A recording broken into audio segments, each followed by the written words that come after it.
Today is a strategy that is absolutely amazing. I'm talking about putting an extra $300,000 in my client's pocket simply by making the right choice. That's not a little bit of money, all right? That's a game changer in retirement. But what I'm saying is more than that is the people who take the wrong option are sacrificing $300,000 in retirement.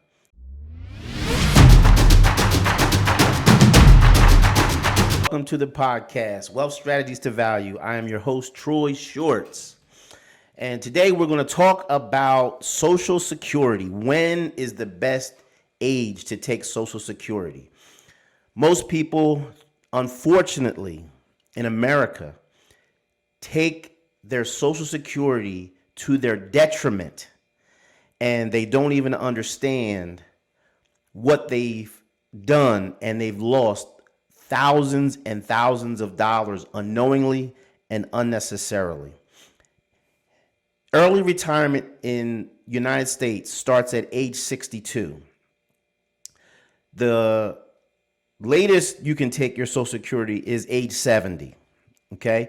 So once you pass age 65, you can still continue to work and get Social Security without a penalty. If you take it early, you're limited to the amount of income you can make on top of your Social Security benefit. Just to give you a little history, in 1935, Social Security was established. And way back in 1935, the life expectancy of people was only age 65. So way back in 1935, people didn't live to 90 years old or 100 years old. And in 1935, the retirement age was 62. So what the government did was they established Social Security as a just in case you live too long plan, right? So you retire at 62, you die at 65, right? That's a 3-year window where the government was on the hook. It was just 3 years. Well, guess what? A lot's changed since 1935.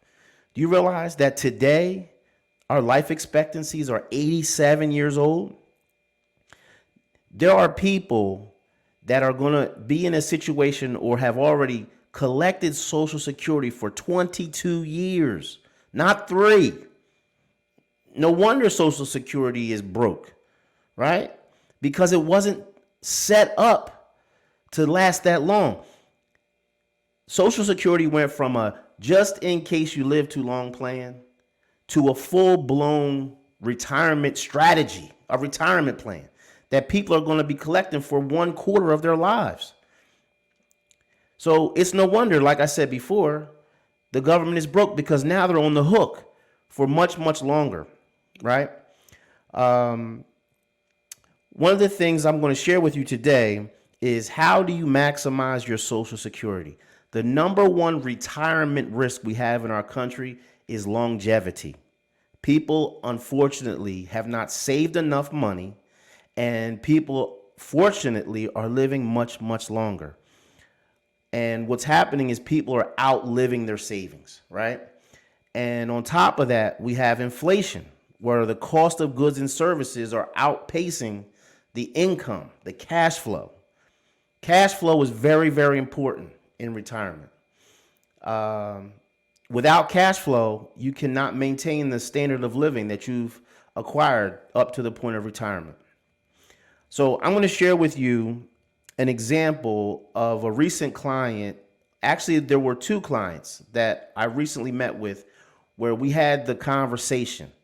And the question was simply, what's the best age for you to take your Social Security? So in this example, my client wanted to take Social Security early, age 62. Now, the rules are pretty simple. If you're healthy, chances are you're going to live longer. You take it at 70 to mitigate the longevity risk. But if you're not healthy, your family's not healthy, you have a history of illness, well, then you take it early, right? Husband and wife, usually the breadwinner, whoever makes the most, delays till 70. The earlier, the person who has less income may be an option to take it a little earlier. All right. But what I'm going to share with you today is a strategy that is absolutely amazing. I'm talking about putting an extra $300,000 in my client's pocket simply by making the right choice. That's not a little bit of money. All right. That's a game changer in retirement. But what I'm saying is more than that is the people who take the wrong option are sacrificing $300,000 in retirement from Social Security. That's a huge deal, right?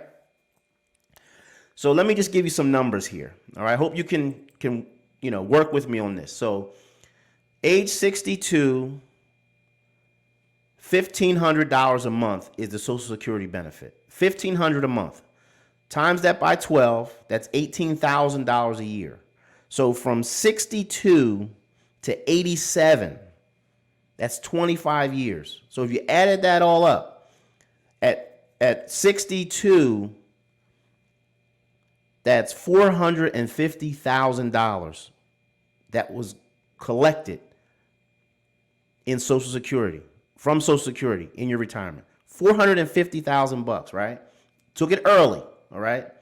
Now that same person, if they were able to wait to age 70, watch this, $2,500 a month. That's $1,000 more, right? $30,000 a year. Now, from 70 to 87 is only 17 years, right? So if you do the math, $510,000. So 62, your cumulative 450. If you could wait to 70, now you're going to collect 510,000 versus 450, all right? But most people think, I don't want to wait, I can't wait, la, la, la. So what I did, or what I do, is I talk about how can we build a bridge. What if there was a way you could take your age 70 Social Security at age 62 and not outlive your money? How much more money would you have? So what I'm saying is we can take our clients' assets, a portion of their assets, and build a bridge. And the bridge starts at 62. It goes for 8 years to 70. So if your assets, I show people how their assets can literally build a bridge for 8 years and provide them the exact same $2,500 benefit, not at 70, but at 62. Now let's do the math here, okay? $30,000 a year from age 62 to age 87. Let me make sure I'm not making a mistake here. All in, $750,000 collected in retirement. Wow. Big difference from 450 if we just took it at 62. So what I'm talking about is an additional $300,000 put in your pocket. Let me ask you this question. What could you do with an extra $300,000 in retirement?